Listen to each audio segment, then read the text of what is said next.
A poor girl helps an elderly lady carry her groceries and says, "Let me help you, ma'am." But when a young billionaire sees this scene, he does something that changes her life forever. Maya was counting the coins in her palm as she walked. 1, 2, 3. That was it. She squeezed them tight, as if afraid the wind might blow them away. The grey sky threatened rain, but it didn't matter. Her mom needed to eat. "Come straight back, okay? Don't stop to talk to anyone," were Camilla's last words before Maya closed the door. The grocery store was 2 blocks away. Maya knew the route well.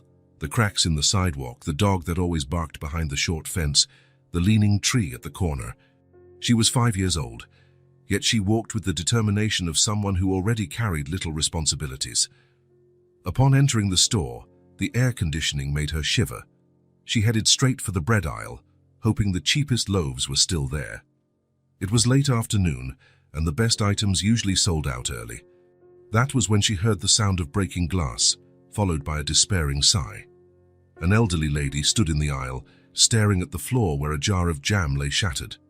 "I'm getting so clumsy," the lady murmured to herself, leaning on her cart as though her legs might give out at any moment. Maya didn't hesitate. She put her coins in the pocket of her coat and approached. "I can help you, ma'am," she said, her voice as small as she was. The elderly woman adjusted her glasses, surprised by the offer. "You're very kind, dear, but I don't want to bother you."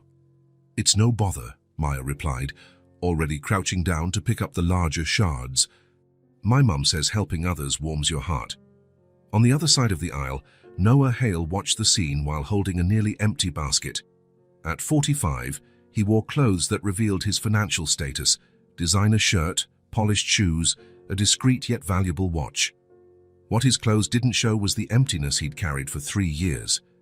He saw how the little girl carefully helped the lady, called an employee to clean up the broken glass, then picked up another jar of jam from the shelf. He saw how she offered to carry the woman's basket to the checkout, even though she was so small she could barely balance it. Most of all, he noticed the genuine smile on her face. Maya said goodbye to the lady and ran back to the bread section. She grabbed the simplest loaf and headed for the register. Noah followed her with his eyes, intrigued by a kindness so pure he rarely saw in adults, let alone a child. "That'll be $3.50 a muss," the cashier said when Maya placed the bread on the counter. The girl took the coins from her pocket and placed them in the cashier's hand, who counted them quickly. "Sweetheart, there's only $2.25 here." "That's not enough." Maya's face changed instantly. Her eyes, which had been shining before, now looked like 2 puddles about to overflow. But that's all I have," she whispered, staring at the coins as if hoping they might magically multiply.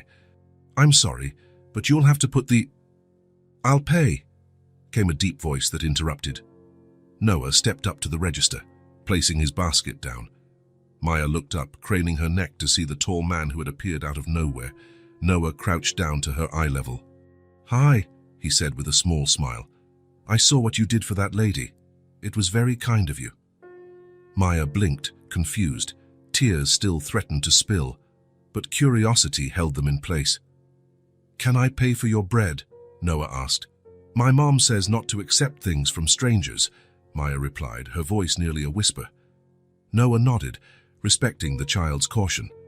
"Your mom's right, but how about instead of me just paying, we pick out a few more things for you to take home as a thank you for helping that lady?" Maya bit her lip, unsure. "I don't know. Look, the cashier will be here the whole time. You can pick only what you'd like and we'll bring it back here to pay, okay?" After a few seconds, Maya nodded shyly. Together, they walked through the store aisles. Maya led the way, pausing before the shelves with a dreamy look. Noah noticed how she always gravitated toward the simplest items: a bigger and fresher loaf of bread, a few apples, a small pack of cookies, a small carton of milk. "Don't you want some chocolate?" "Or those colorful cereals," Noah suggested, pointing to products he thought any child would love. Maya shook her head. "Chocolate is too expensive, and we don't have much space in the fridge for leftover milk." Something clenched in Noah's chest at those words. The practicality of a 5-year-old, her understanding of limitations, her lack of the typical childhood greed. It made him think of Emily, his own daughter, who'd never had to count coins or worry about fridge space.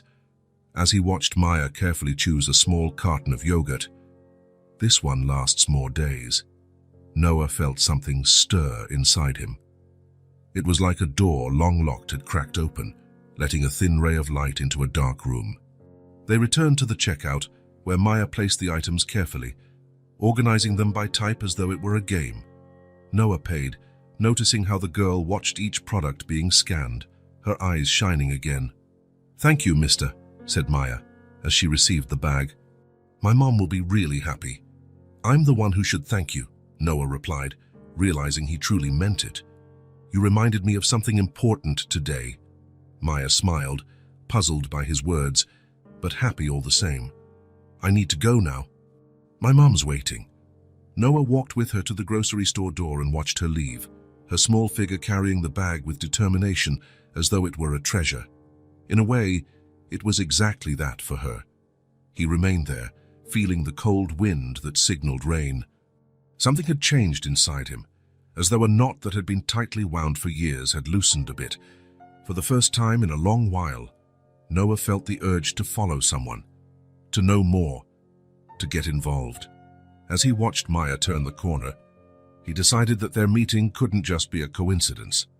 Perhaps it was a little miracle disguised as 3 insufficient coins. Noah lingered a few more seconds at the grocery store entrance, watching Maya disappear. The rain had started, drizzling down like a fine mist.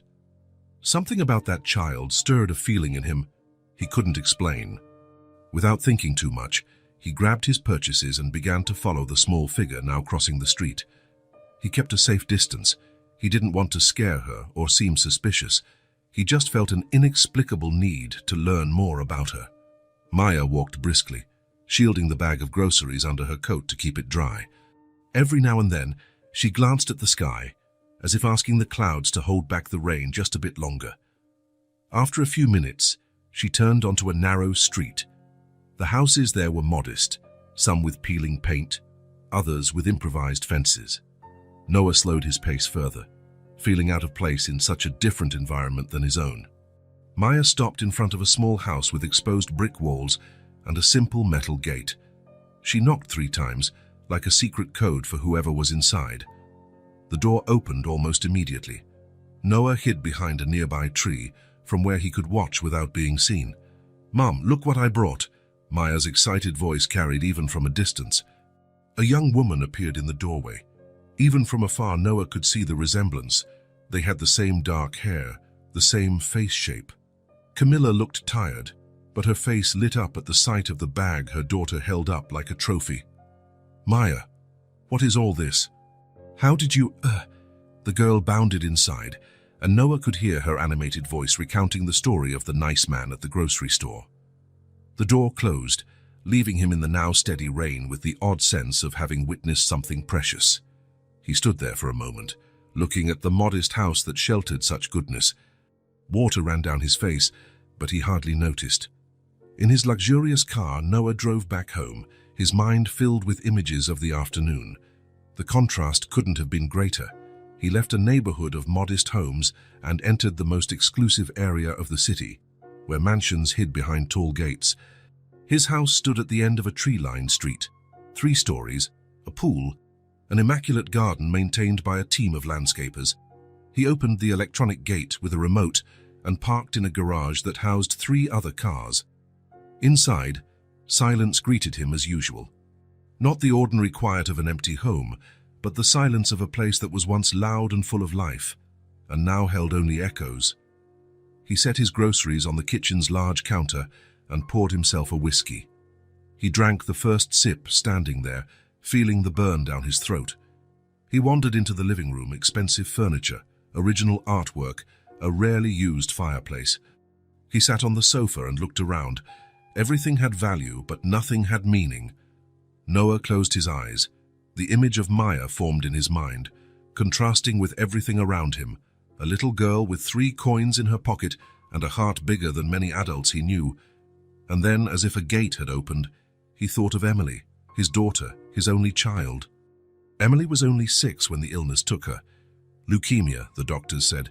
2 years of struggle, of hopes rising and falling like a cruel roller coaster, and in the end, no amount of money or the best specialists could save her. Noah stood up, restless. He hadn't allowed these memories to surface for a long time. He'd learned to push them to the back of his mind, to pretend the pain was a distant inconvenience. He climbed the stairs slowly. On the second floor, he stopped in front of a door that was always closed. He turned the doorknob. Emily's bedroom was exactly as she'd left it. A unicorn blanket on the bed, shelves full of children's books, a small table where she used to spend hours drawing, toys neatly stored in colorful boxes. It was all clean and free of dust. The housekeeper had orders to keep it that way, even though no one ever went inside. Noah sat on the edge of the bed that was far too small for him. He picked up a worn teddy bear, Emily's favorite. How many nights had she clung to it during chemo? "I miss you, little one," he whispered to the empty room. For 3 years, he lived on autopilot, overworking, speaking little, merely existing. The money kept pouring into his accounts, investments that thrived, but it made no difference. Losing Emily was like losing the ability to feel. Nothing had taste, nothing had color, until today, until he saw that girl at the grocery store. Maya had something he recognized instantly, the same natural kindness Emily had possessed. That ability to see a need and help, without calculating benefits or expecting anything in return. The memory of Maya helping the elderly lady, her tiny hands picking up shards of glass, her genuine smile, these images ignited something within him. A spark in the darkness he'd inhabited for years. Noah descended the stairs with a different energy.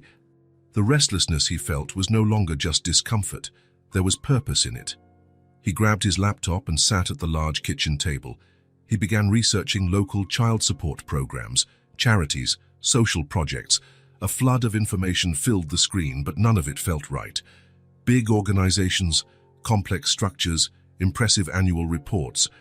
All of it felt too far removed from what he had witnessed that day. The simplicity of a kind gesture, the direct impact of a small act of help.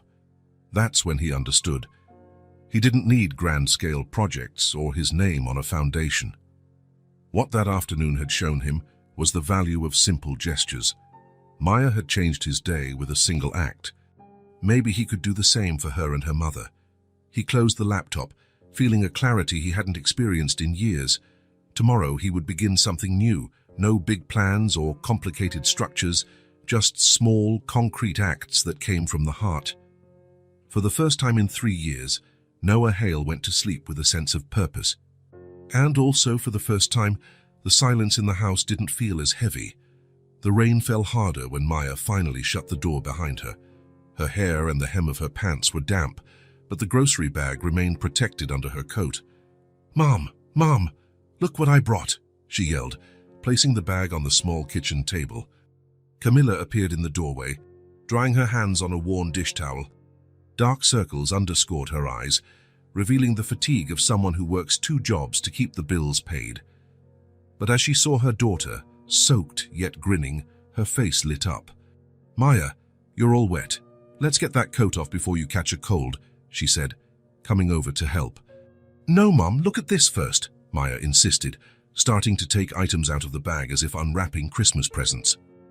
Camilla froze as the contents were revealed. A fresh, large loaf of bread, so different from the day-old loaf they'd been rationing. Bright red apples, a carton of milk, a package of cookies, and even a yogurt. "Maya," she whispered, picking up an apple like it was a precious gem. "How did you—" "I only gave you a few coins for the cheapest bread." The girl, now free of her wet coat, was practically hopping with excitement as she showed each item as if it were treasure. "It was a miracle, Mom. First, I helped an old lady at the store." She dropped a jar of jam. "It broke all over the floor," Maya gestured, reenacting the scene with her small hands. "She was really old and struggling to carry her groceries, so I helped her."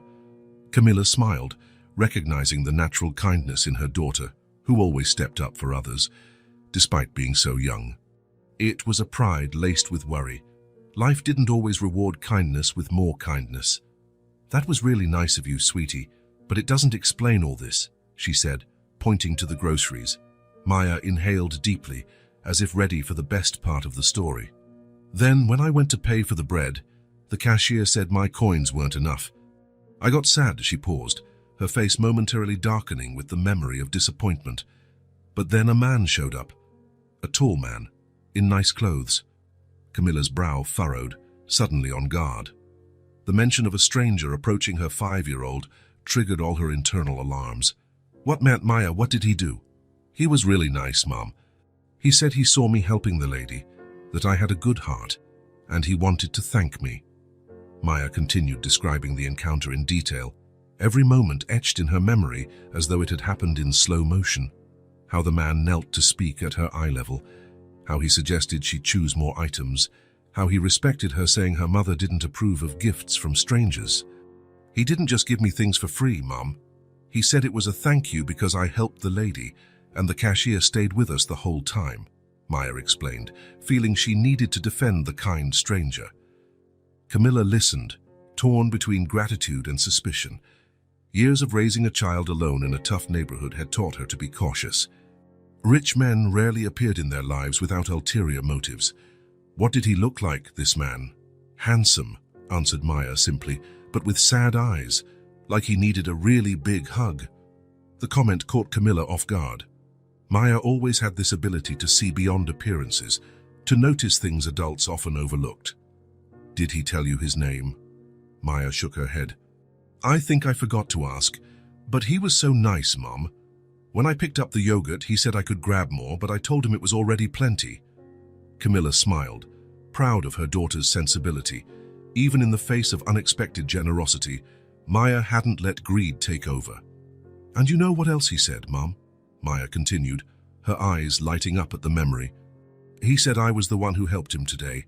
Isn't that strange? How could I help someone with so much money? Camilla took a seat, absorbing her daughter's words. There was a wisdom there that went beyond a 5-year-old's understanding. Sometimes Maya spoke like a much older, wiser soul. Not everything that matters can be bought with money, Maya, Camilla said softly. Sometimes people have everything money can buy, but they miss the things it can't give. Like what? Like genuine kindness, or the joy of helping without expecting anything in return. Maya considered this for a moment, then nodded as if grasping a profound concept. I think he was lonely, Mom. Nobody should be lonely. Camilla felt a lump in her throat. Her daughter's natural empathy always caught her off guard. In a world often cruel to the vulnerable, Maya's compassion remained uncorrupted by circumstances. Come, Camilla said, standing and extending her hand.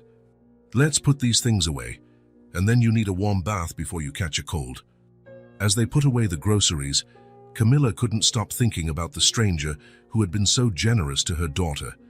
Who was he? Why had a simple act of kindness from a child affected him so deeply? And most importantly, would this be the only time their paths crossed? That night, while preparing a more substantial meal than they'd had in weeks, Camilla watched Maya drawing at the table. The girl hummed quietly, absorbed in her work. What are you drawing, sweetie?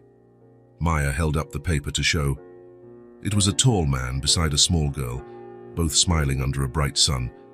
It's the nice man from the grocery store and me, she explained. Because today was a special day. Camilla smiled, but a small worry tugged at the back of her mind. The man had seen too much, not just Maya's kind act, but where she'd gone afterward. He knew where they lived. Maya, did the man ask where we live, or did he follow you?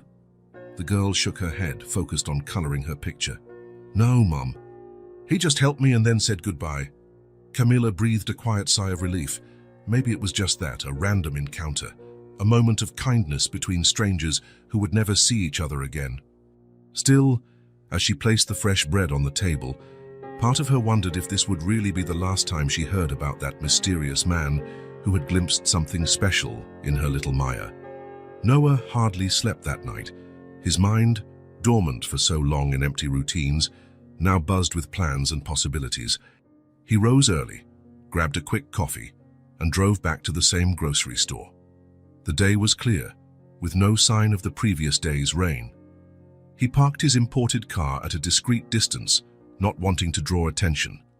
The store was bustling, even at that hour. Noah walked in, pretending to browse the shelves while watching the employees. He needed information but didn't want to seem suspicious. A middle-aged man dressed as he was, asking about a little girl, could easily raise alarms. He approached the checkout counter where he'd seen Maya the day before. The same cashier was there, organizing plastic bags.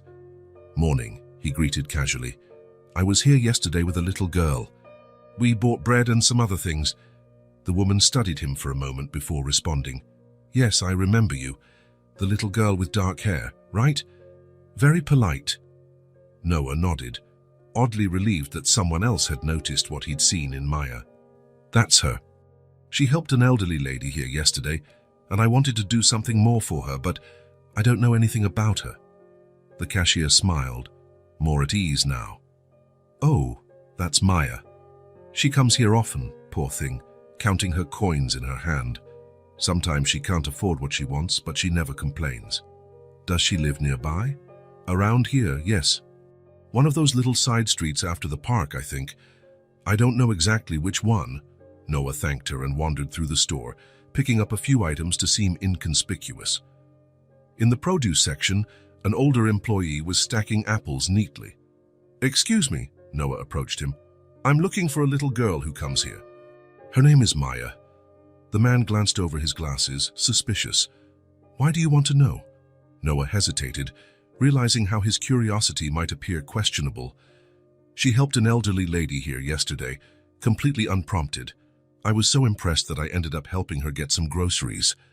I wanted to do more for her and her family." Something in his sincerity must have convinced the older man, who relaxed his shoulders. "Oh yes, little Maya. Good kid. She comes with her mum when she's not working. Her mum cleans houses for a living. If she can't bring Maya, the girl comes alone with her coins all counted out." "Do you know where they live?" "On Acacia Street, in a small brick house, third or fourth one hard, I think. The gate is metal, kind of rusty.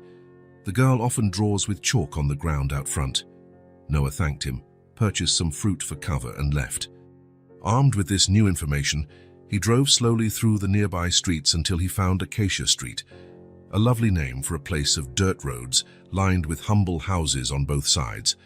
He recognized the house immediately, exactly as described, small, with exposed brick.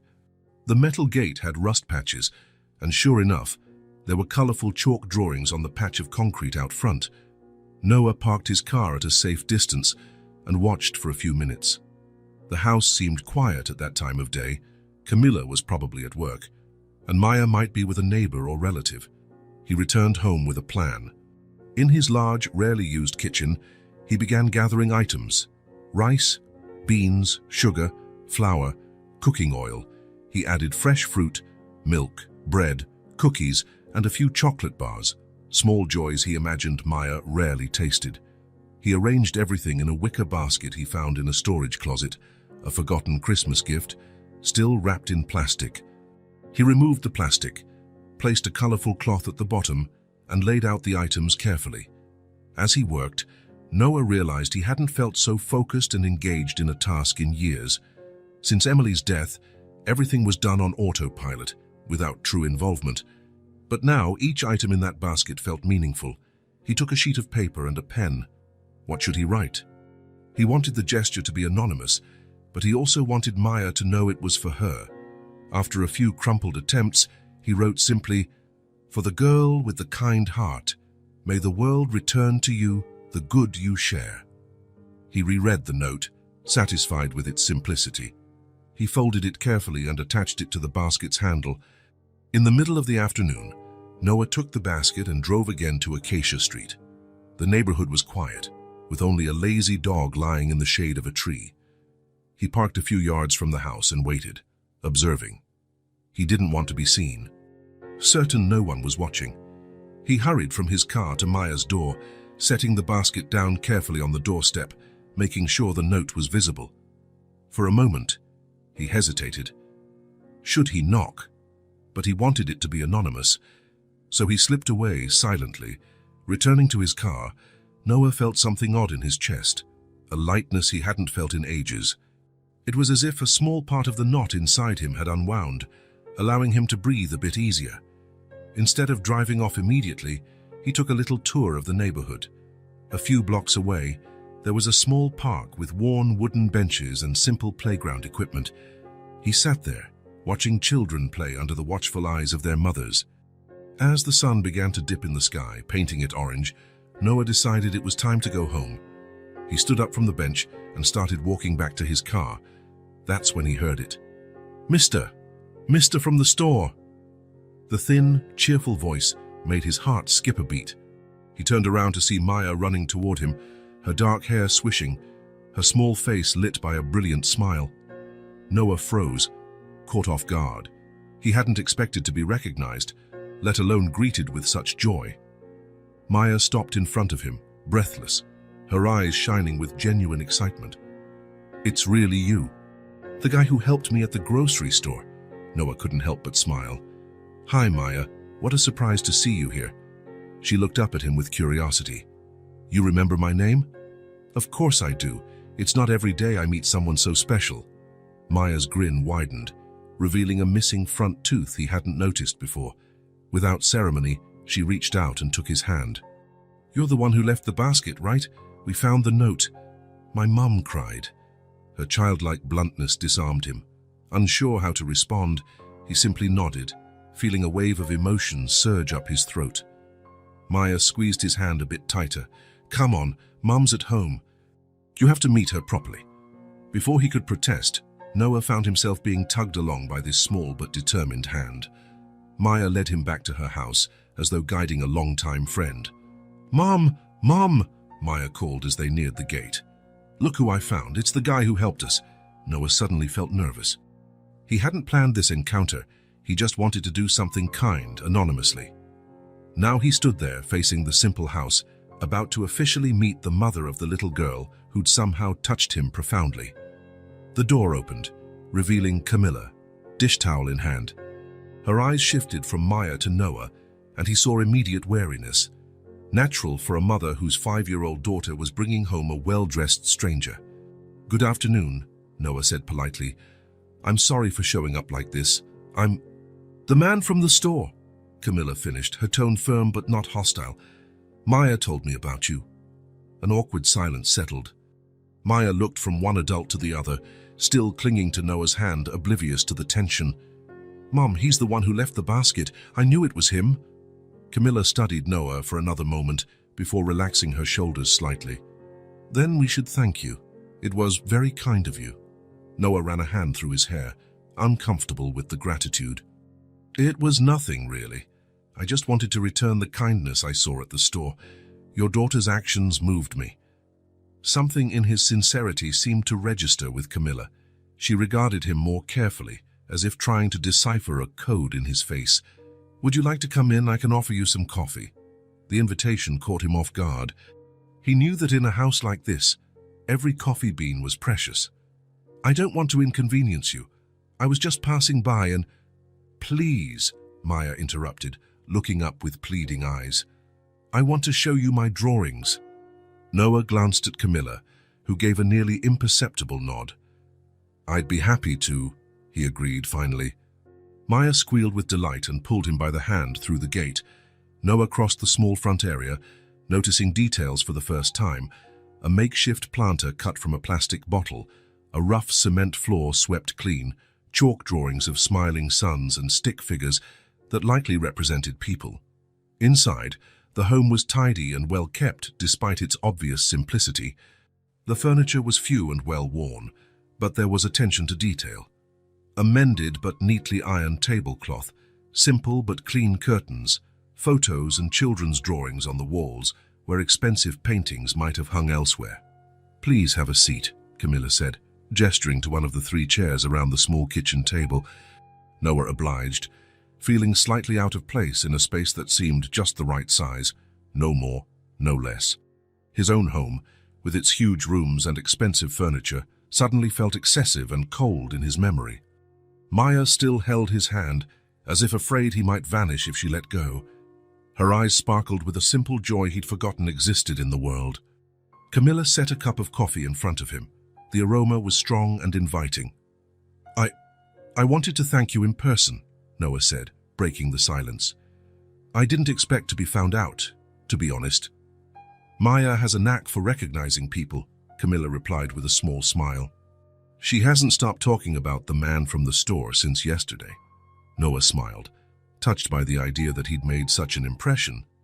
I don't want to be intrusive, he continued carefully, or make you think I feel superior or anything like that.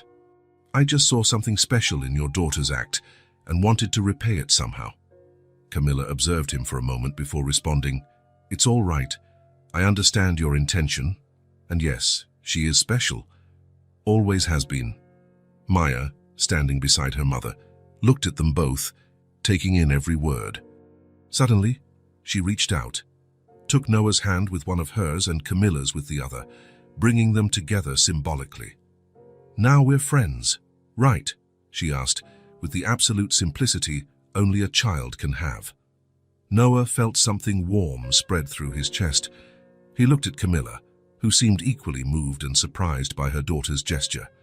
Yes, he said softly. I think we are. In that simple moment, with Maya holding their hands, Noah felt something new beginning, a bridge built by the small hands of a child, connecting two worlds that otherwise would never have met. Noah woke earlier than usual the next morning. For the first time in years, he had a purpose beyond business meetings and the empty hours that followed them. Breakfast, normally skipped, now had flavor. The sky, always there, seemed bluer. He took the car but didn't head to the office. His business partners could handle things for a day. Today, he had something more important to do. On his way to Maya's neighborhood, he stopped at a store and bought a fresh set of crayons and a sketchbook. Small gifts, nothing extravagant that might embarrass Camilla. When he arrived at Acacia Street, he parked and walked the rest of the way. By this time, the neighborhood bustled with people who had to rise with the sun to earn their bread. Maya was sitting on the sidewalk in front of her house, drawing on scraps of paper. Noah recognized them as flyers used on one side, but reused by the child for her art. She used small, worn bits of crayons, so short their colors were barely distinguishable. As he approached, Noah felt a twinge of hesitation. What was he doing? What right did he have to involve himself in these people's lives? But before he could overthink, Maya looked up and spotted him. Her face lit up like a tiny, brilliant sun. "Noah!" she shouted, jumping to her feet. He hardly had time to react before she ran up to him and threw her arms around him with the ease of someone who's known him her entire life. Noah crouched to receive the hug, surprised by how much it warmed him inside. "Hi, Maya," he smiled, stepping back a little to look at her. "You're drawing," she nodded vigorously. "I'm making a butterfly. Want to see?" "Sure." Maya took his hand and led him to her drawings spread out on the sidewalk. Noah knelt down, genuinely impressed by her natural talent. Even with poor materials, she created images full of life and color. "You draw really well," he said sincerely. "Thanks," she replied, rocking back on her heels with sudden shyness that contrasted with her earlier hug. Noah cleared his throat, suddenly feeling like a teenager. "Actually, I came here to invite you." Maya's eyes widened with curiosity. "Would you like to go out with me today, just the two of us?" The girl beamed, but quickly glanced back at the house. Camilla stood in the doorway, watching with cautious eyes. She didn't look angry, only protective, like a sentinel. "I have to ask my mom," Maya said, running toward Camilla before Noah could say anything else. He stood up, straightening his clothes, acutely aware of the contrast between his designer sweater and the simple brick house. From a distance, he saw Maya talking animatedly to her mother, gesturing toward him. Camilla listened, her face serious but not hostile. Noah decided he should approach.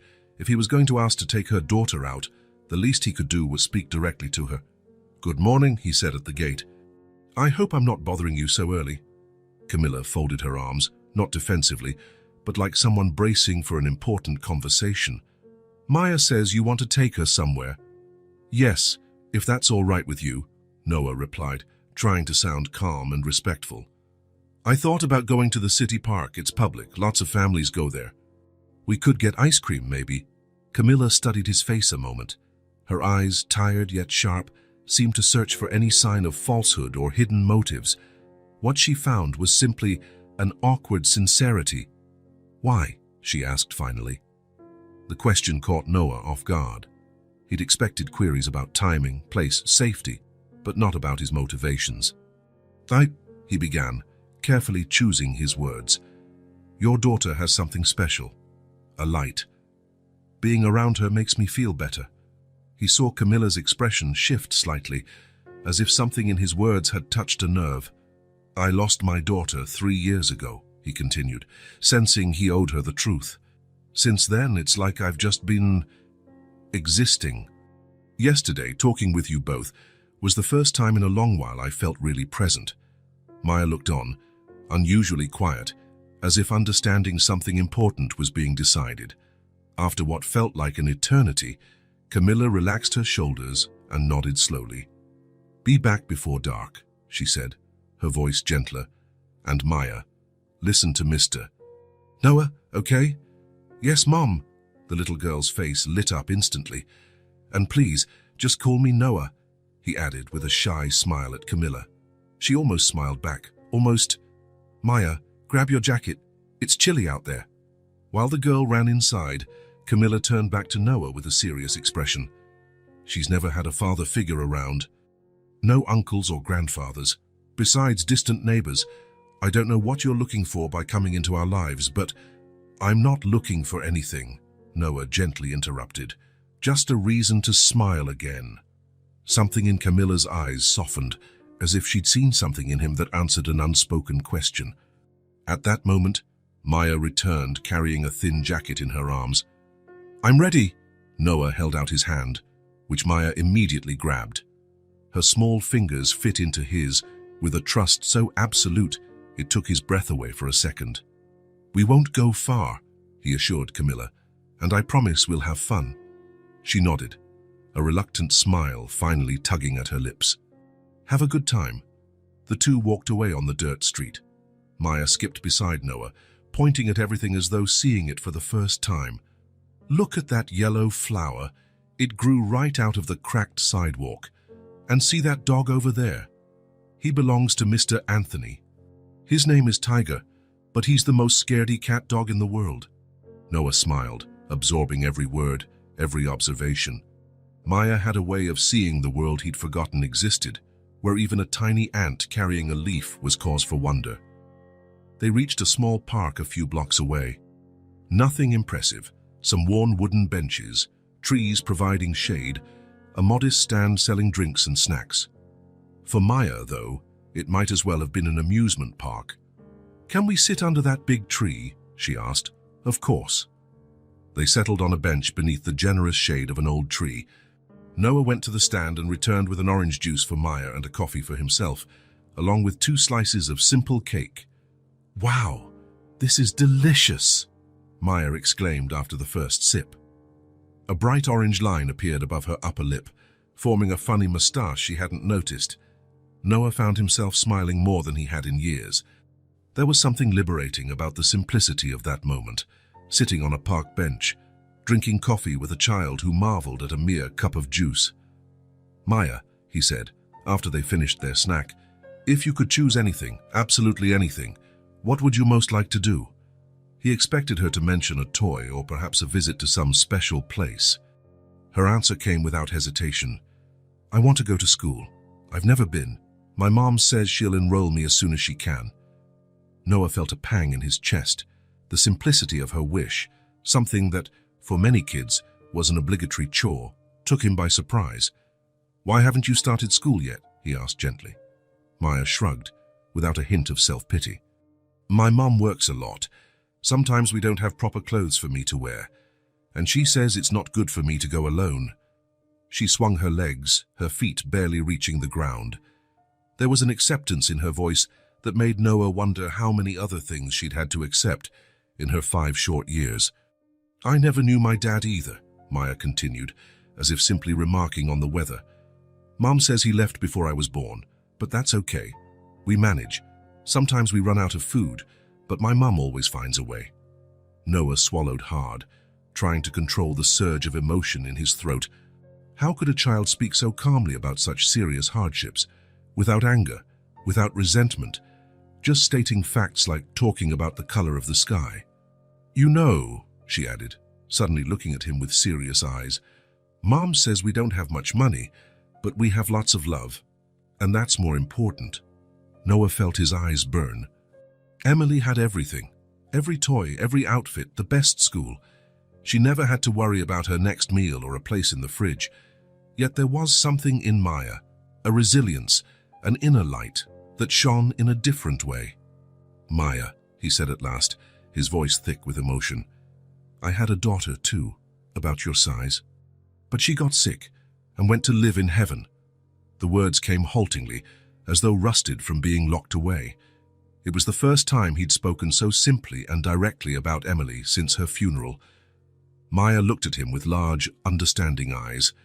She lowered her head for a moment, as though processing this, then gently placed her small hand on his. She must be happy seeing you with me. The simplicity of that statement and the purity behind it broke something inside Noah. A knot lodged in his chest for 3 years began to loosen. His eyes filled with tears, but he didn't look away. You remind me a lot of her, he whispered. Maya didn't respond with words. She just squeezed his hand a bit tighter, as if to say she understood that it was okay. They sat like that for a while, hands linked, the tree's branches rustling in the breeze above them. It wasn't an uncomfortable silence. It was full meaningful, like something deeper than words was being communicated. A leaf drifted down, landing in Maya's lap. She picked it up carefully and handed it to Noah. For you to keep, she said simply, so you remember today. Noah accepted the unexpected gift with the same reverence he would give a precious jewel. In many ways, that's exactly what the leaf represented. A treasure, a marker of a moment when, for the first time in ages, he felt he was exactly where he needed to be. The sun was setting by the time Noah and Maya returned to the dirt street. Their shadows stretched along the ground, and lights began to flicker on in nearby homes. They had spent the whole afternoon together, talking and watching people at the park, sharing stories, his complex, hers simple. Maya gripped Noah's hand firmly, as if afraid the day would end if she let go. She walked slower now, her steps dragging with the fatigue of an afternoon full of emotions. We're here, Noah announced when they stopped in front of the metal gate. Camilla was waiting at the door, arms folded not in anger, but as though bracing against the evening chill. Her expression softened when she saw her daughter. Maya's tired eyes sparkled with happiness. Everything okay here? She asked, glancing between Noah and Maya. Everything's great, Noah answered with a genuine smile. Maya is wonderful company. The little girl beamed at the compliment, rocking on her heels. Mom, we had juice and cake. We saw a huge dog at the park, and Noah told me stories and... Camilla chuckled softly, interrupting the flow of words. Sounds like you two had a lot of fun. Now, how about a bath, young lady? It's getting cold. Maya nodded, but before letting go of Noah's hand, she looked up at him with sudden seriousness. Thank you, Noah. It was the best day of my life. The absolute sincerity of that simple statement hit Noah like a wave. How could one ordinary afternoon, a park stroll, a cup of juice, a conversation, be the best day of someone's life? Before he could respond, Maya hugged him tight, her small arms encircling as much of him as they could. Noah crouched down to return the hug properly, a lump forming in his throat. Thank you, Maya. It was very special for me, too. She smiled once more and dashed inside, leaving Noah and Camilla alone at the gate. A comfortable silence stretched between them for a few seconds. Thank you, Camilla finally said, her voice low but firm. I haven't seen her this happy in a long time. I'm the one who should be thankful.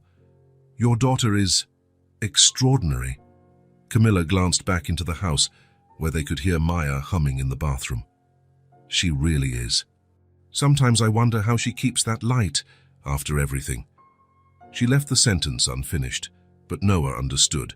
After all the hardships, all the scarcity, all the no's life had forced upon her. She told me she wants to go to school, Noah ventured, testing the waters. Camilla lowered her gaze, a slight flush coloring her cheeks. I'm saving up for that.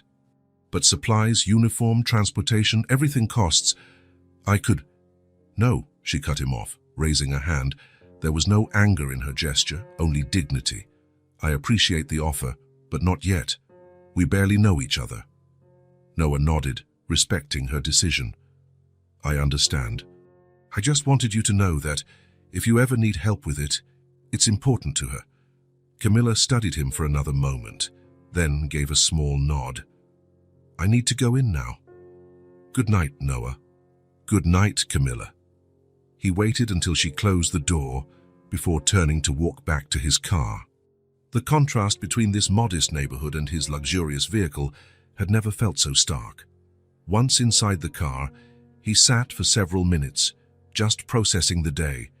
The conversation with Maya at the park echoed in his mind, especially the moment he'd spoken of Emily. It was as though a dam had broken, allowing thoughts he'd repressed for years to flow freely. The drive home was a blur. By the time he pulled into his garage, he was barely aware of the route he'd taken. The massive, silent house welcomed him with its familiar emptiness. Automatic lights illuminated impeccably decorated spaces with no life. Noah set his keys on the entrance table and walked upstairs without hurry. On the upper floor, he found himself heading not to the master bedroom, but to the hallway at the back, a place he consciously avoided for 3 years. He stopped in front of a plain white door, empty except for a small wooden sign painted with the name Emily in colorful letters. The silver doorknob felt cold to his touch. For a moment, his hand hovered there, as if blocked by an invisible barrier. He took a deep breath. The door opened without a sound, the hinges well oiled by the housekeeper who maintained every corner, including this one. No one ever entered. Emily's room was exactly as she'd left it. The small bed with a pink and purple unicorn blanket made perfectly, as if waiting for her to mess it up again. Shelves filled with children's books and toys, a blue dress hanging on the closet door, the last one she'd chosen before her final hospital stay.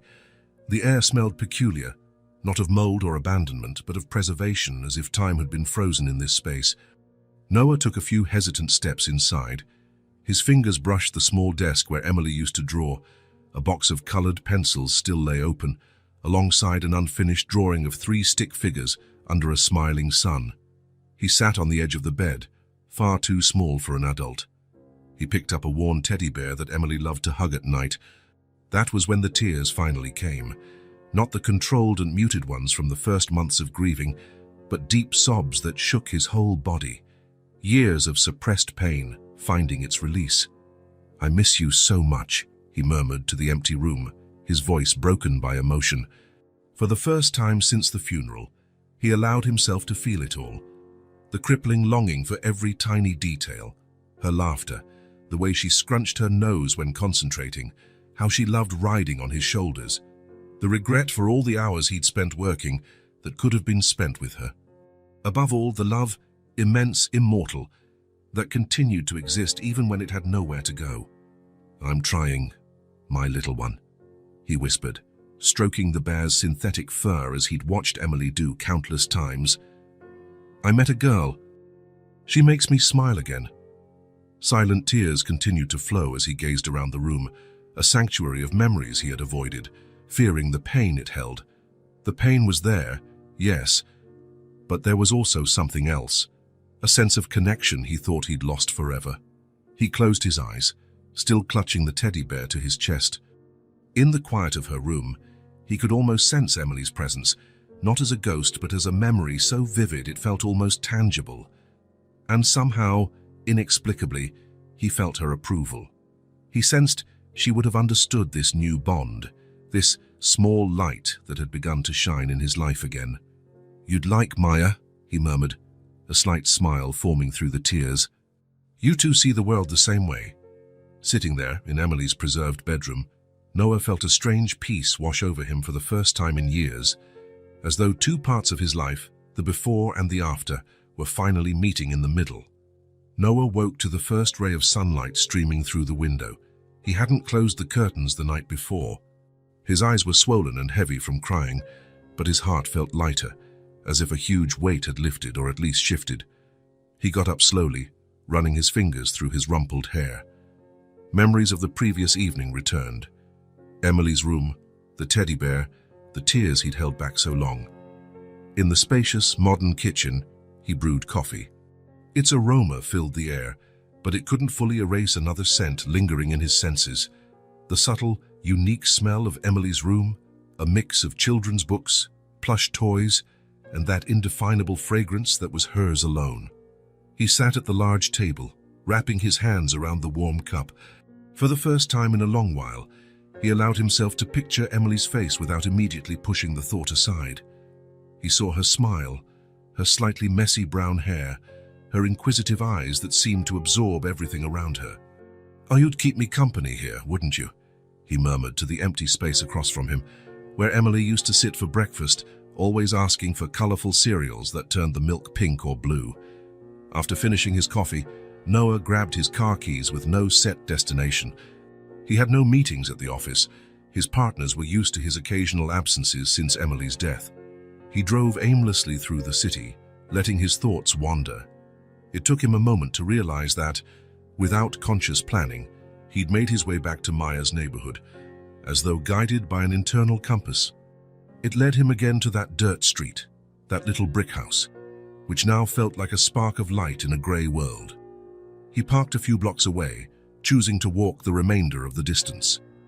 The neighborhood was peaceful, typical of a weekday morning. Some women swept their sidewalks. Men headed out to work on bicycles. Children too young for school played in small yards. And then he saw her. Maya was sitting on the curb, playing intently with something in her hands. As he got closer, Noah realized it was a makeshift doll, sewn from fabric scraps, with buttons for eyes and yarn for hair. She was so absorbed in her play that she didn't notice him right away. She whispered softly to the doll, weaving stories, creating an entire world right there on the cracked sidewalk. "Good morning," Noah said gently, trying not to startle her. Maya looked up. The moment she recognized him, her face lit up as if someone had switched on a light inside her. She dropped the doll and ran over. "Noah, you came back." There was so much genuine happiness in those words that Noah felt his chest tighten.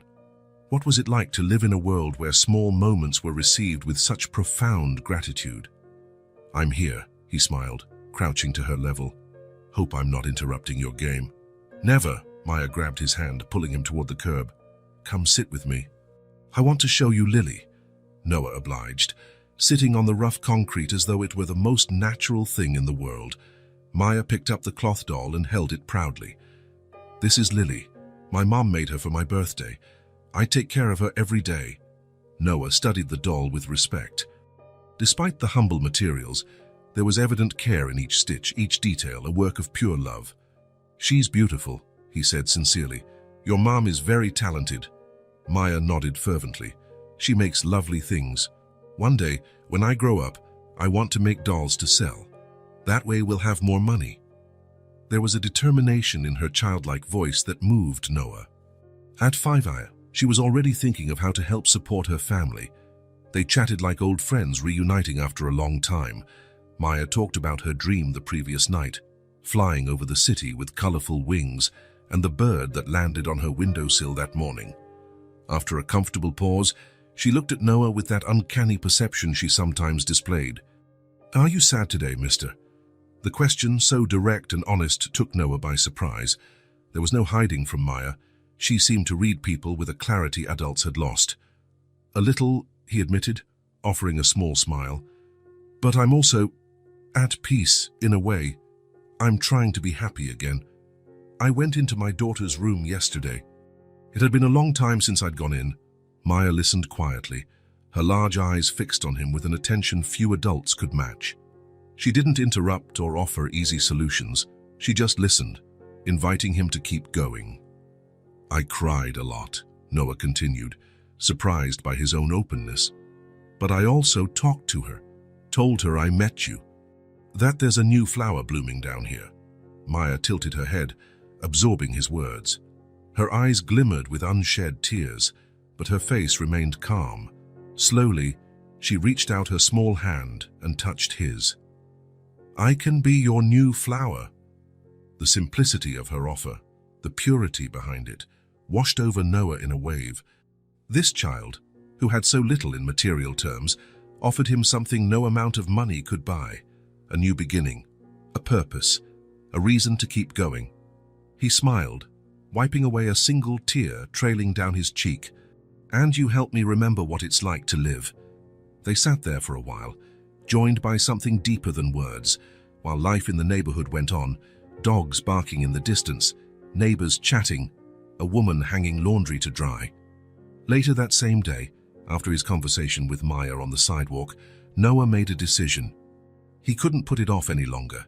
He needed to speak with Camilla to tell her everything, to be honest about his intentions.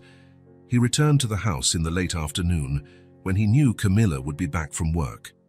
He knocked gently, feeling a strange anxiety, as if on the brink of something very important. Camilla answered, looking surprised to see him again. There was caution in her eyes, but also something new, maybe openness. "Noah, I wasn't expecting you today. Sorry to drop by unannounced. May I talk to you for a moment?" She hesitated briefly, then opened the door wider. "Sure. Come in." The house seemed tidier than before. Maybe she'd prepared for his possible visit. Noah entered, instinctively removing his shoes to respect the clean floor. Camilla led him to the modest but spotless kitchen. Through the small back window, they could see Maya in the tiny yard, chasing a butterfly with complete focus. "Would you like some coffee?" Camilla offered, already reaching for the simple stove. "I'd love some, thanks." They sat at the table, the silence between them not uncomfortable but filled with unspoken questions. Noah noticed Camilla's hands, calloused from hard work, nails short but well-groomed. When the coffee was served in plain but clean cups, Noah took a breath. The time had come. "I need to tell you about my daughter," he began, voice steadier than expected. "About Emily." Camilla nodded silently, allowing him the space to continue. And so, for the first time in 3 years, Noah told the whole story, from the day Emily was born, bringing him a light he never knew existed, to the devastating diagnosis when she was only 4. He recounted the leukemia, the initial hopes, the treatments that seemed to work until they no longer did. He described the final day, when he realized she wouldn't come home, and how part of him died with her in that hospital room. "After that, I just existed. Worked, ate, slept. I didn't really live anymore. Until that day at the grocery store." Camilla listened without interruption, her eyes gleaming, not with pity, he knew that look too well, but with genuine understanding.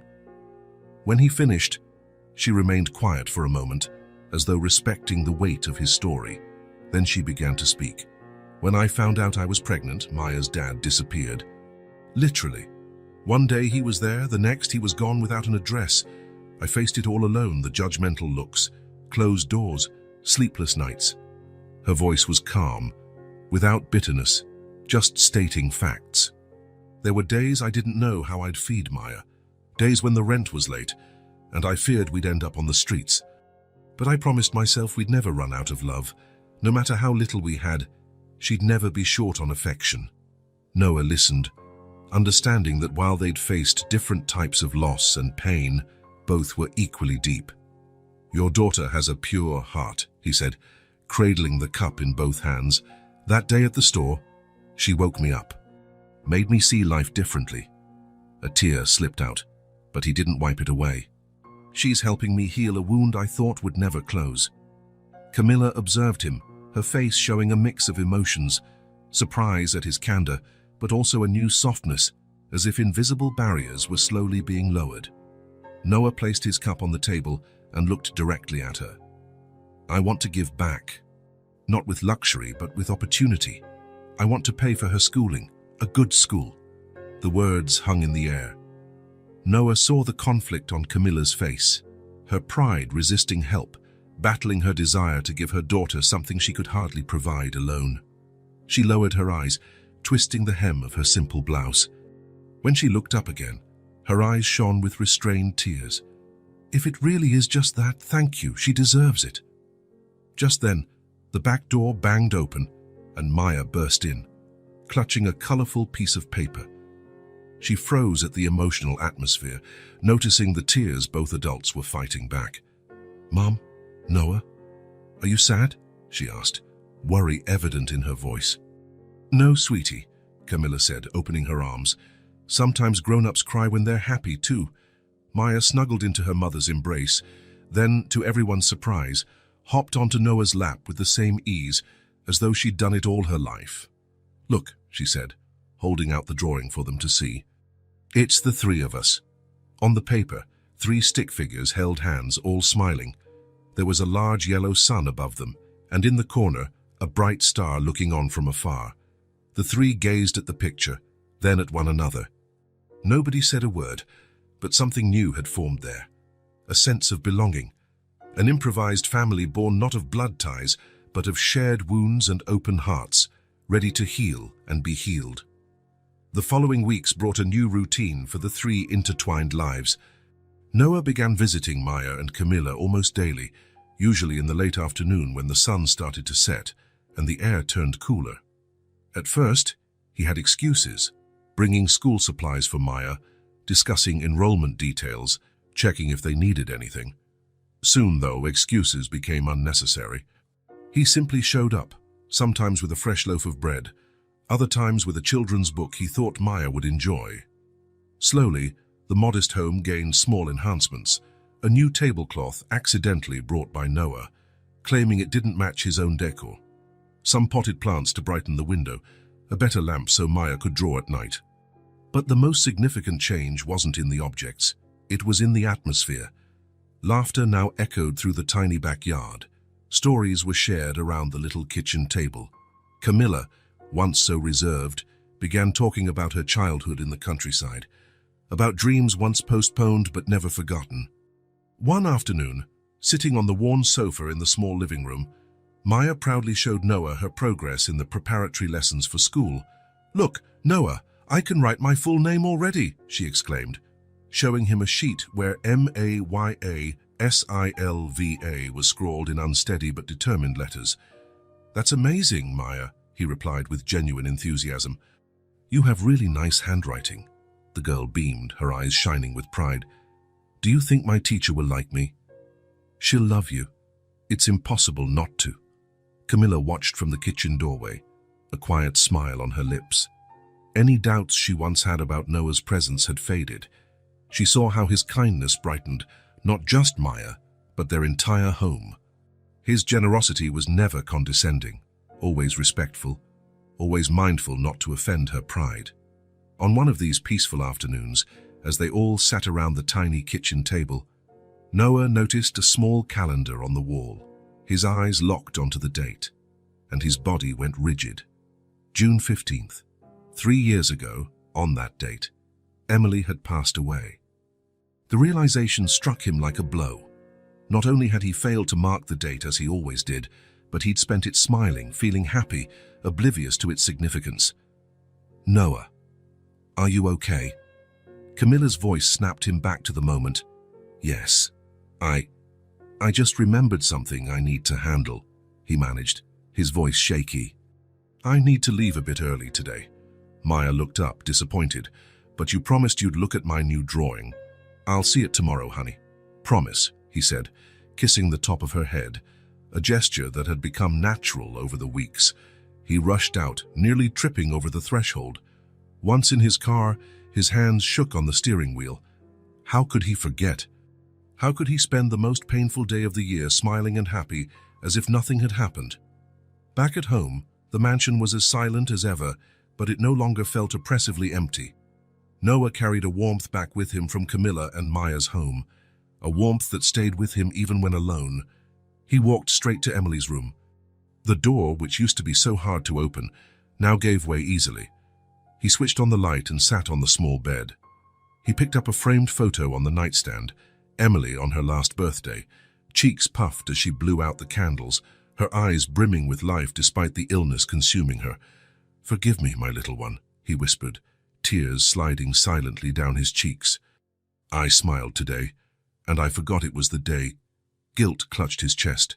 He felt as though he was betraying Emily's memory by allowing himself happiness again, by building new relationships, letting Camilla and Maya fill the void left by her death. But then, gazing at Emily's smiling face in the photo, another thought came, clear as day. I'm not forgetting, I'm living. Emily had always been a cheerful child, finding joy in the simplest things. She never liked seeing her dad sad. "Smile, Daddy," she used to say when he looked thoughtful. How could he honor her memory by staying trapped in pain? "I think you'd understand," he murmured to the photo, a faint smile edging through the tears.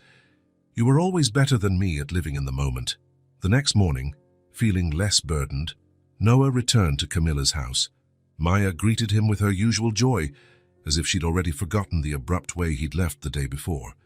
More weeks passed, each day delivering small miracles, new discoveries, and stronger bonds among these three lives brought together by chance. And then, at last, the big day arrived. Maya's first day of school. The girl wore a brand new uniform, navy blue pants and a white shirt and a small emblem on the chest. Her hair was neatly done in 2 braids Camilla had painstakingly arranged. A bright backpack, a gift from Noah, looked almost bigger than she was. Noah drove, while Maya chattered non-stop in the back seat, a mix of excitement and nerves.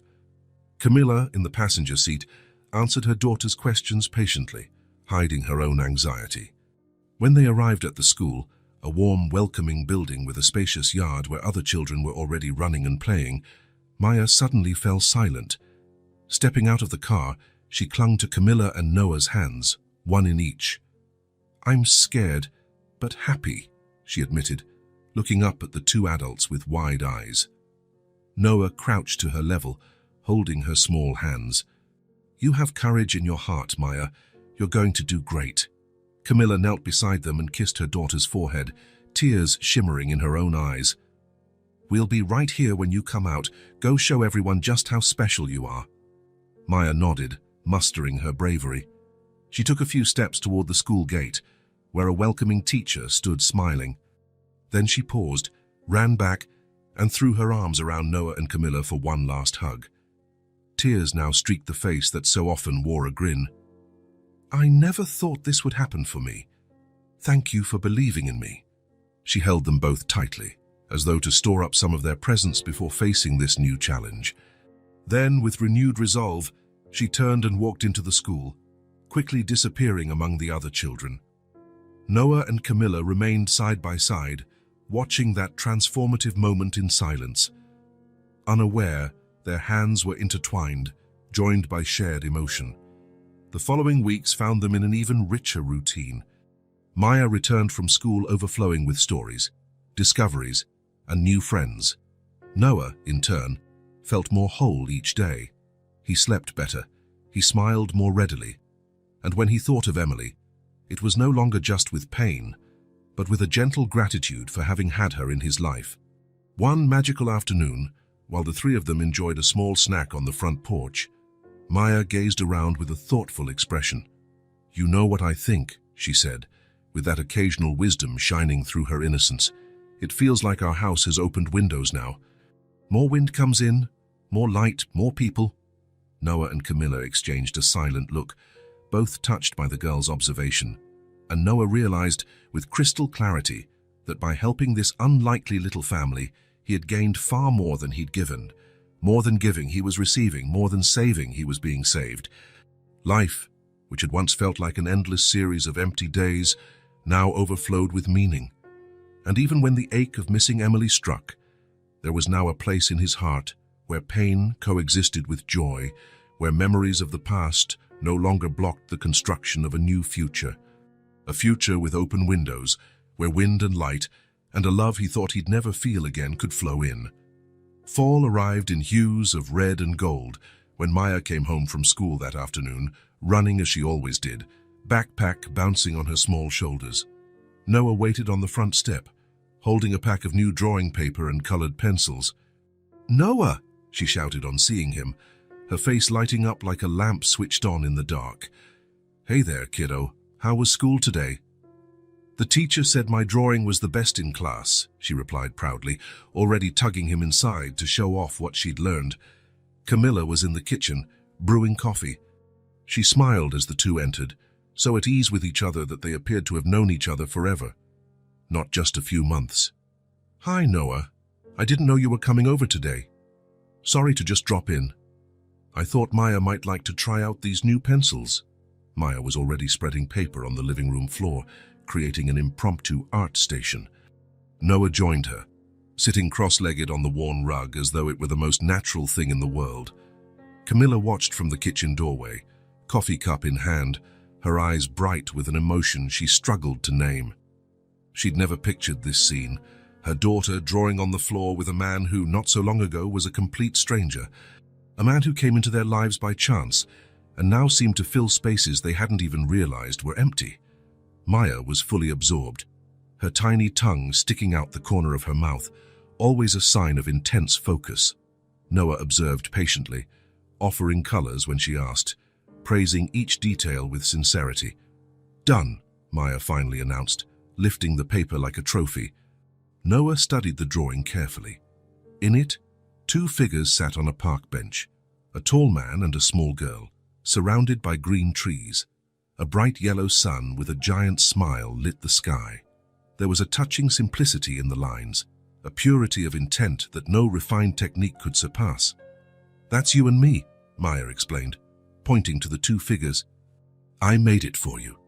She held out the drawing with such care, as though handing over a fragile treasure. Noah took it with the same reverence, his fingers brushing the paper gently. "Is this for me to keep?" he asked, his voice slightly hoarse. Maya nodded, her face alight with a smile. "Yes. So you can remember us when you're alone in that big house."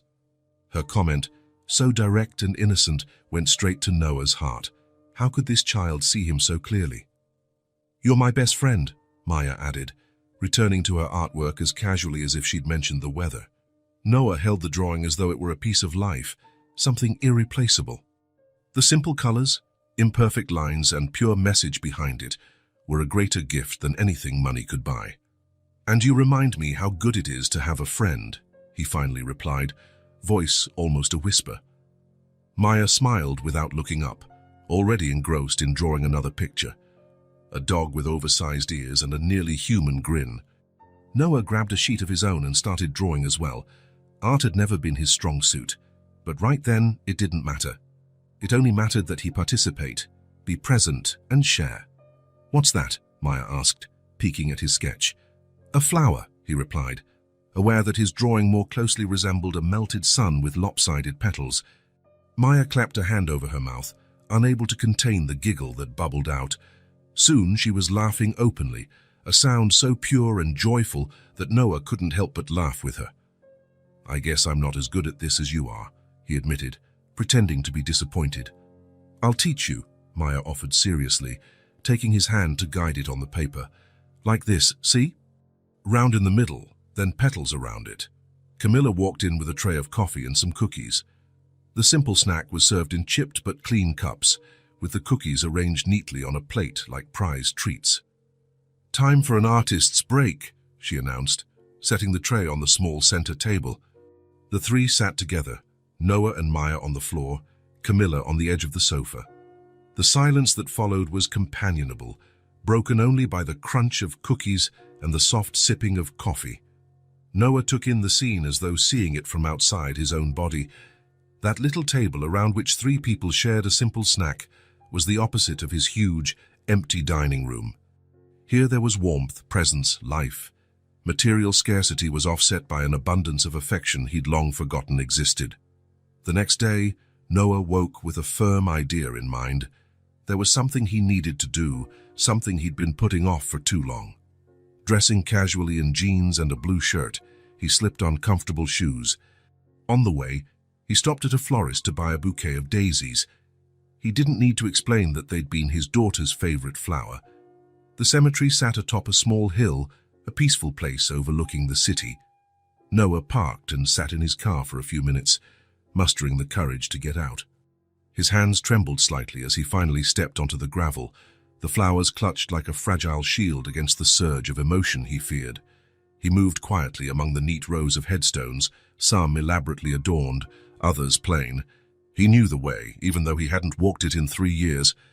His feet seemed to recall the path, guiding him to the plot where his daughter rested.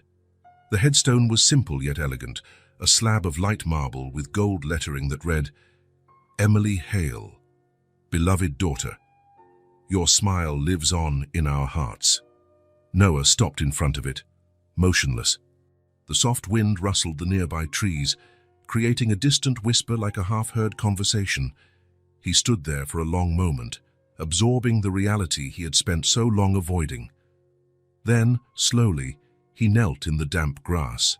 Placing the daisies gently at the base of the headstone, he arranged them so they looked just right. "Hi, my little one. It's been a while, huh?" he said at last, his voice thick with unshed tears. The silence that followed wasn't oppressive like he'd feared. It felt almost comforting, as though this tiny patch of ground existed in a bubble outside of time, allowing him to finally say everything he'd kept inside. "I met a little girl," he went on, words coming more easily now.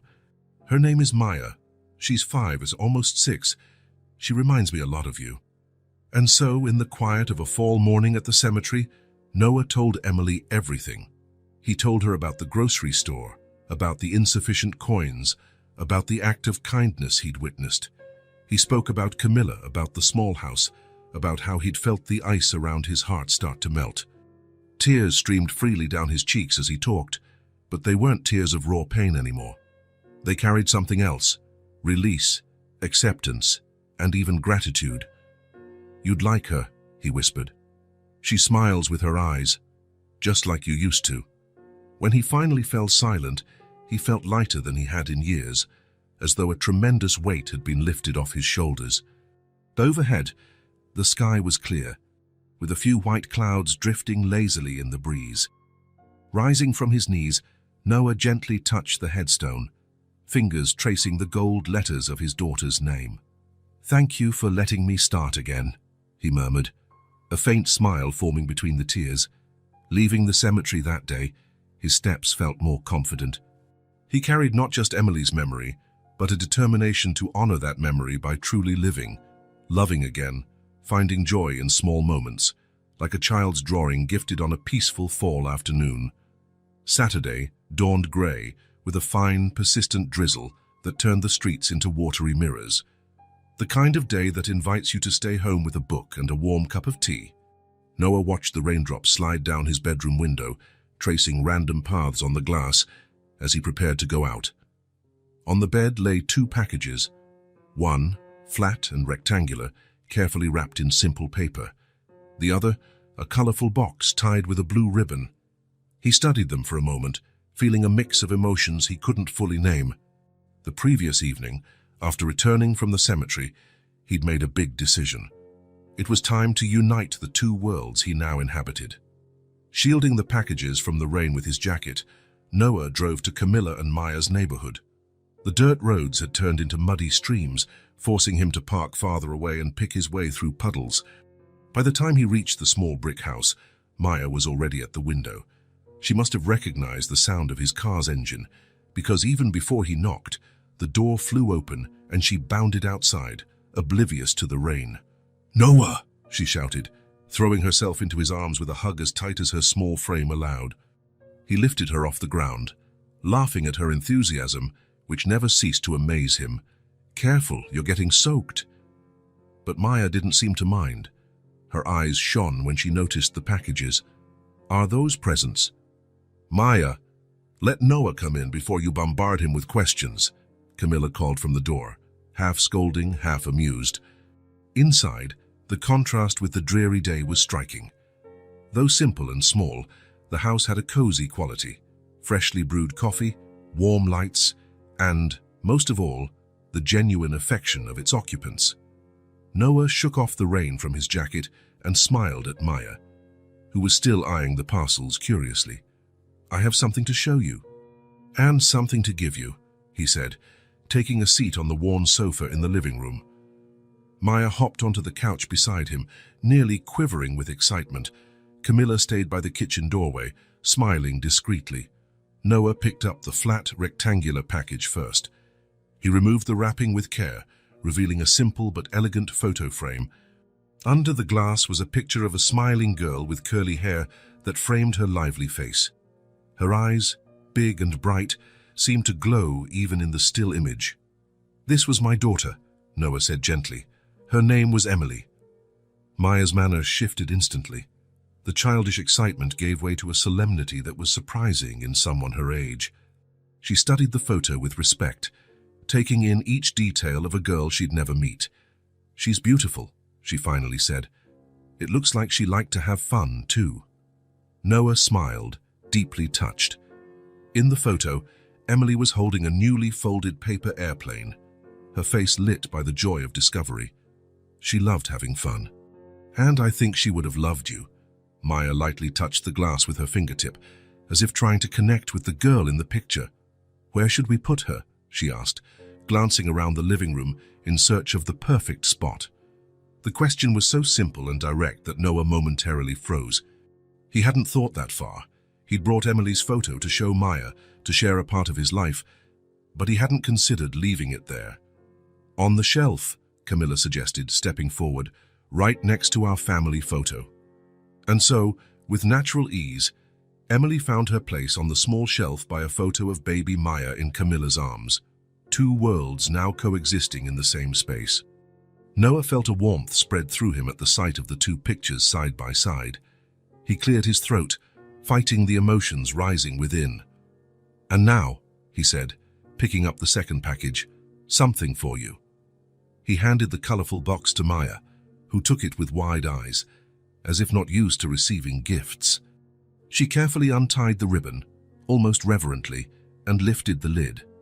Inside was a complete set of high-quality colored pencils, the kind real artists use, a floral fabric pouch to store them, and a sketchbook with a hardcover decorated with bright birds.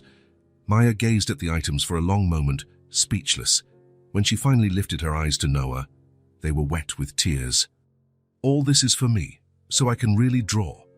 There was so much in her question: astonishment, gratitude, and a hint of that early awareness. Beautiful things were rarely for kids like her. Noah nodded, swallowing the lump in his throat. "You have such a beautiful gift. I just wanted you to have what you need to keep creating." Maya glanced at Camilla, as though needing her mum's permission to accept something so precious. Camilla gave her a watery smile, eyes brimming with emotion. Instead of words, Maya threw her arms around Noah, hugging so fiercely that he nearly toppled over. He hugged her back, struck again by how something so simple could mean so very much. The rest of the afternoon passed in a cozy bubble of creativity. Maya tested out her new pencils in the sketchbook, while Noah spun stories to inspire her drawings. Tales of brave princesses saving kingdoms, of kids discovering magical powers, and of talking animals. Camilla eventually joined them on the floor, marveling at the vibrant colors now filling the pages. Even she tried her hand at drawing, a simple house with a tree beside it. Maya promptly declared it the prettiest thing in the world and taped it to the fridge like a trophy. Outside, the rain continued, the sound of raindrops on the roof forming a gentle lullaby. Inside the small house, there was nothing but warmth and affection, the kind of warmth no heater can provide, the kind of affection that grows slowly, like a well-tended plant. When it was finally time for Noah to leave, Maya insisted on walking him to the gate, rain or not. Under an old but reliable umbrella, they paused at the entrance. "Thank you for the pencils," Maya said, looking up at him with eyes that seemed to see right through him. "And thank you for showing me Emily." Noah smiled, touched by the way she pronounced his daughter's name, with such care, as if it were a cherished treasure. "You're welcome, sweet girl. See you tomorrow." "See you tomorrow," she affirmed, as though it were a promise. And indeed it was. Sunday dawned as the perfect contrast to the day before. The sky was a deep, endless blue, not a cloud in sight. The sun streamed generously through windows, as if to make up for its absence the previous day. In Camilla's tiny kitchen, the sunlight drew patterns on the cement floor as she prepared a simple lunch: rice, fried eggs, a small salad from the vegetables she'd managed to buy at the market. Maya sat on the porch, humming quietly while drawing in her new sketchbook. The sound of Noah's car made the girl lift her head. She dropped her pencil and ran to the gate, waving as he parked. "I brought bread," Noah announced, showing the paper bag under his arm, accompanied by the mouth-watering smell of fresh bread. "Come in, Noah. Lunch is almost ready," Camilla called from the door, wiping her hands on her apron. There was something different in her voice now, a familiarity that hadn't been there weeks ago. She no longer spoke as though receiving a stranger, but someone who belonged there, part of the routine, part of their lives. The small kitchen table, where Noah had once felt so out of place, now welcomed him naturally. Maya chattered between bites about her school, her new friends, the things she'd learned. "My teacher says I read better than some older kids," she boasted, "and she says my drawings are the best in class." "That doesn't surprise me at all," Noah said, truly proud. They ate in a comfortable harmony, peppered by Maya's giggles at the intentionally bad jokes Noah tossed in. Camilla watched with a quiet smile, allowing herself to finally believe in this simple happiness life had granted them. After lunch, satisfied and content, Maya began showing signs of sleepiness. Her eyelids drooped and her head bobbed now and then. "Someone needs a nap," Camilla teased, getting up to lead her daughter to bed. But Maya had already found a comfortable spot in Noah's lap. With a naturalness that suggested it was perfectly ordinary, she curled against his chest and closed her eyes. "Just 5 minutes," she mumbled, her voice already distant with sleep.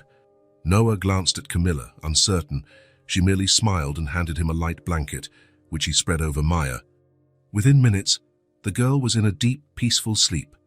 Camilla tidied up quietly, mindful of her daughter's rest. Once the dishes were done, she made fresh coffee and gestured for Noah to follow her to the small porch, where she placed 2 cups on a makeshift table crafted from crates. "She never falls asleep on anyone's lap," Camilla said softly, sitting in the chair next to him. "Not even mine, not since she got bigger." Noah smiled, glancing down at the sleeping child in his arms. It must be tiring to be that intense all the time. They sat in companionable silence, sipping coffee in the warm afternoon sunshine.